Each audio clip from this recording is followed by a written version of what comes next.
It starts with silence, not the usual hum of morning chatter from the enclosure, not the rhythmic thud of heavy footsteps, just stillness.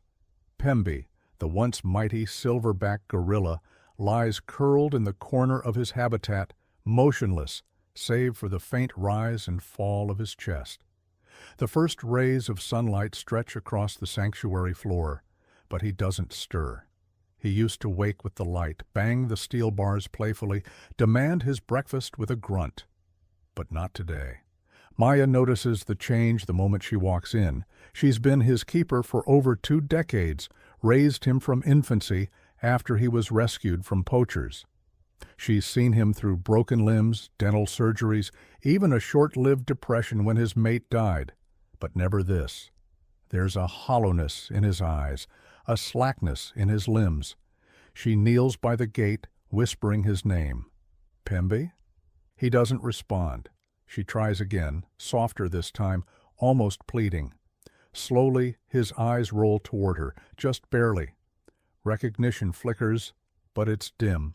Her stomach sinks. By noon the vet arrives. The examination is gentle, reverent, like tending to royalty. Blood is drawn. His breathing is labored.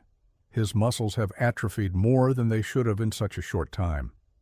Maya watches from just outside the enclosure, arms crossed tightly, her knuckles white. Later the results confirm what she already knew, but hadn't wanted to say aloud. Liver failure, rapid, irreversible, painful. The team gathers in the break room. No one talks over each other. No one makes coffee.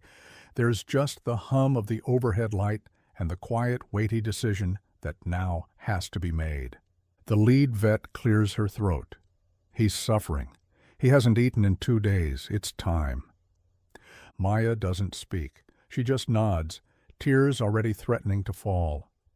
Her fingers dig into the edge of the table. They've all known this day would come. Pembe is nearly 40, but knowing and accepting are 2 very different things. He deserves peace, someone adds gently, and not to die alone. That breaks her. Maya swipes a tear with the back of her sleeve and stands. I want to be with him. I owe him that. The team agrees. They schedule the euthanasia for the following morning to give her one last full day with him.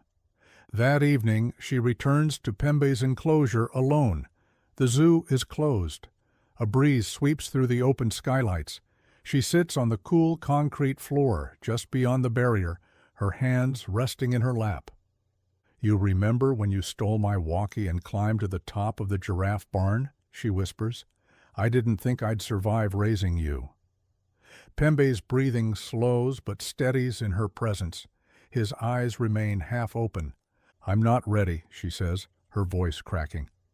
But if you are, I'll be strong, I promise. She doesn't expect a response, but then, with slow, deliberate motion, Pembe shifts his weight just enough to press his hand against the barrier between them. And Maya, barely able to breathe, reaches back. The sanctuary feels different at dawn. The usual chatter of birds and distant animal calls hangs in the air, but quieter, subdued, as if the world itself knows what's coming. Maya carries a tray into the gorilla house, fresh fruit, warm oatmeal, even the peanut butter biscuits Pembe used to love as a youngster. She knows he probably won't eat, but she prepares them anyway. This is their morning together, their last. Inside, the dim light filters through tall windows. Pembe lies against the far wall, his massive frame looking smaller than ever. His chest rises and falls in shallow waves. For a long moment, Maya just watches, her throat tight, heart hammering. She whispers, "Good morning, old friend," and steps inside. The sound of her boots echoes on the concrete, and for the first time in days, Pembe stirs. Slowly, with effort, he lifts his head. His eyes, once sharp and mischievous, find hers. They lock. Weak as he is, recognition is there. His lips tremble with the faintest grunt, and Maya feels her chest break wide open. He remembers. She sets the tray down, but doesn't push it toward him. Instead, she kneels beside him, her hand brushing the coarse silver fur along his shoulder. He leans slightly into her touch, small but unmistakable. The staff outside the enclosure murmur quietly, realizing what they are seeing. Maya pulls out a small speaker from her bag and sets it on the ground. She scrolls through her phone until she finds it. The soft piano music she played for him during thunderstorms. Notes fill the enclosure, gentle, familiar. Pembbe exhales, a low, rumbling sound in his chest that isn't pain, it's comfort. Minutes stretch into an hour. She talks to him the way she always has, about the weather, about the other gorillas, about how the staff still laugh, remembering the time he stole an entire crate of bananas and refused to share. Her voice trembles at times, but she keeps going, filling the silence with warmth. And then, without warning, Pembbe shifts. The effort is monumental. His muscles tremble, his breath hitches. But he pushes forward, turning his weight toward her. Slowly, carefully, he extends one arm. Before Maya can process it, his long fingers curl around her back. He hugs her. The room goes still. The other keepers gasp, some with hands to their mouths. Cameras and tranquilizer rifles drop to their sides. No one moves. Maya freezes, tears flooding instantly. Pembbe holds her with what strength he has left, his head pressing against her shoulder, the sound of his labored breath filling her ear. She whispers through sobs, "I'm here, I'm right here." It lasts only seconds, but it feels eternal. When his arm falls back to the ground, the silence that follows is almost unbearable. Maya stays close, stroking his fur, overwhelmed with both grief and awe. To everyone else, it looks like weakness, instinct. But to Maya, it's crystal clear. This wasn't just movement. This was goodbye. The sun climbs higher, spilling harsh light into the sanctuary. The stillness of morning is gone, replaced by footsteps, clipped voices, the shuffling of equipment. The veterinary team arrives, their expressions heavy, movements precise. No one speaks louder than a whisper. Everyone knows what must happen, but no one wants to be the one to begin. Maya stays on the floor beside Pembbe, her hand resting on his fur as if anchoring herself. She feels the vibration of his shallow breaths under her palm, each one weaker than the last. She doesn't look up when the vet clears his throat. "It's time." Her chest clenches. The words hit like stone. She bites her lip, but her tears fall freely now. "Just give me one more minute," she whispers. The vet hesitates, then nods. The team sets down the tranquilizer gun and medical kit, waiting silently. As if sensing the shift, Pembbe stirs. His massive head tilts toward Maya, his eyes half-lidded but locked on hers. A sound rumbles from his chest, soft, guttural, almost like a sigh. Slowly, his arm rises, heavy and trembling, until his hand grazes her face. His fingers brush her cheek, clumsy yet intentional. The room gasps. Even the vet lowers his gaze, blinking away tears.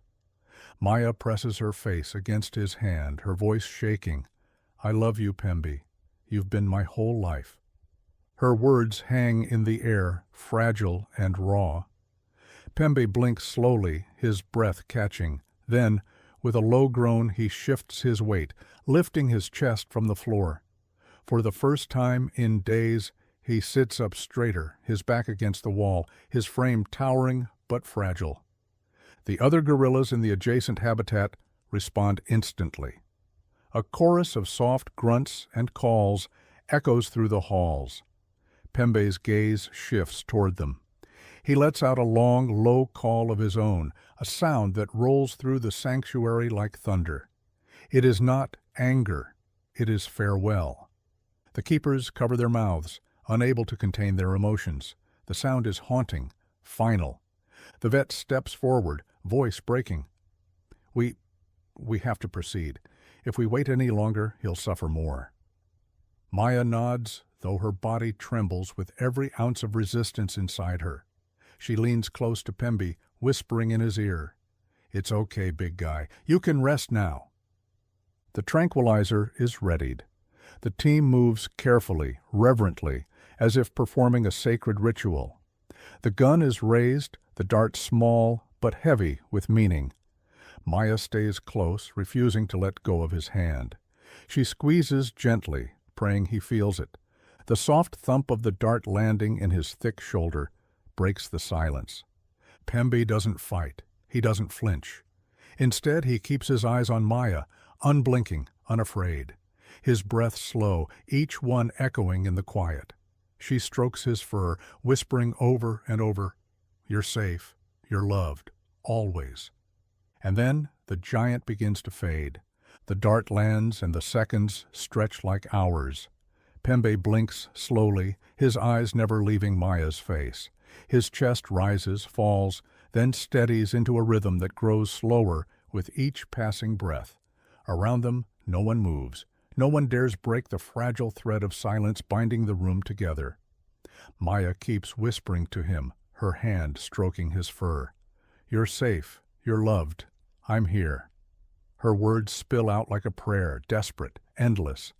Pembbe exhales, long and heavy, the sound trembling in his chest. Then, with an effort that seems impossible, he shifts forward again. His hand, rough and massive, gropes until it finds hers. He curls his long fingers around her palm. The grip is weak, trembling, but intentional. A sob escapes her lips. She clutches him back, tears dripping onto his arm. Around them, even the strongest keepers crumble, hands pressed to their faces, shoulders shaking. The vet lowers his instruments, his jaw clenched tight against the flood of his own emotion. And then something extraordinary happens. Pembbe lifts his head slightly, scanning the keepers lined along the barrier. For a moment, it looks as if he is memorizing them, his dark eyes moving slowly, deliberately. Finally, his gaze returns to Maya. She leans closer, her forehead pressed against his, her voice breaking into a whisper. "You can let go now." The silence is absolute.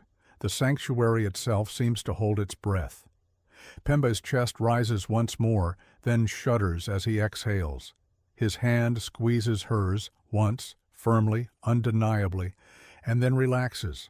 The life drains gently from his eyes. His massive frame slackens. He is still. The sound that follows is unlike anything Maya has ever heard before. A cry erupts from the adjacent gorillas, a chorus of mournful grunts and calls that echo through the hall, reverberating off the walls like a funeral hymn. Keepers collapse into each other's arms, weeping openly. Someone pulls out a phone, hands trembling, and records the scene. The footage captures everything. The gorilla who died holding the hand of the woman who raised him. The video is raw, powerful, impossible to look away from. Within hours, it will spread online, reaching millions. But in this moment, none of that matters. All that matters is the still body before them, the bond that carried through to the very last breath. Maya does not move. She stays kneeling at his side, clutching his lifeless hand, her face pressed into his fur. Her tears soak into it, darkening the silver strands. Her sobs shake her body, but she refuses to let go. Not yet. "Thank you," she whispers through her tears, "for everything." The others step back, giving her the space she needs. No one rushes her, no one speaks. The weight of the moment is sacred, and every single person feels it in their bones. Pembbe, the giant, is gone, but his final act has etched itself into them forever. The days that follow are hollow. The sanctuary's routines continue, feeding schedules, cleaning, check-ins with other animals, but everything feels muted.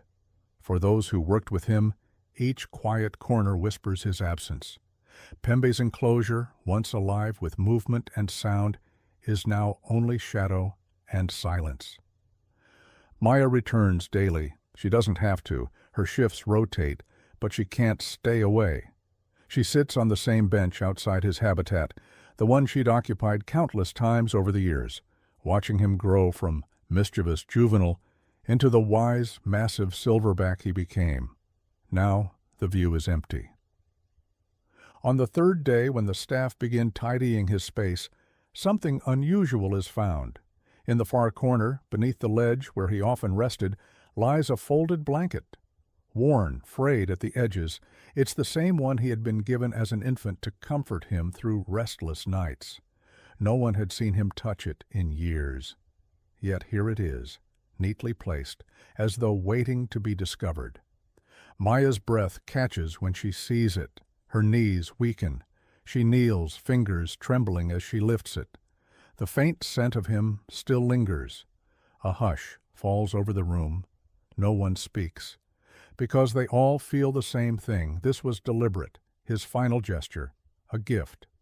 Word spreads quickly. The sanctuary decides the blanket should never leave.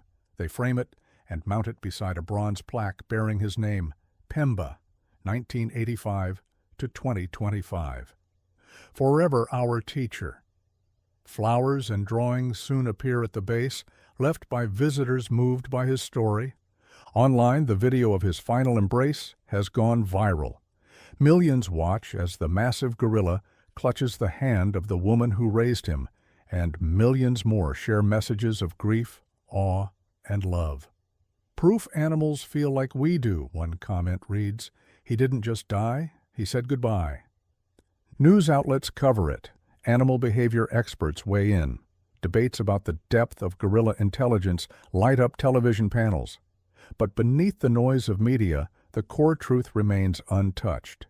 This was love across species, undeniable and pure.